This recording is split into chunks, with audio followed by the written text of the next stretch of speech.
ce déclic finalement de te dire: «OK, je vais leur prouver, je vais montrer, je vais aller jusqu'au bout, je suis pas une merde et puis je Ouais, peux le faire». ouais.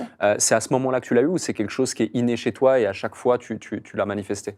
Bah, je pense que, c'est un tempérament. Moi, j'étais quelqu'un de très réservé, pas du tout de confiance en moi. J'avais pas le physique que j'ai aujourd'hui, hein. J'étais, marqué de taches de rousseur énormes, j'étais poil de carotte. J'avais les chicots c'était la lambada dans la bouche. J'étais, voilà, j'étais livré un peu à moi-même parce que, bah, tu vis un divorce donc, bah, forcément et puis tu pas les meilleurs des divorces donc, voilà. Tu te retrouves, dans un milieu que je connaissais pas. Moi, je passais d'un milieu très bourgeois à un milieu très très street, OK. donc la loi de la jungle, hein, faut pas se mentir.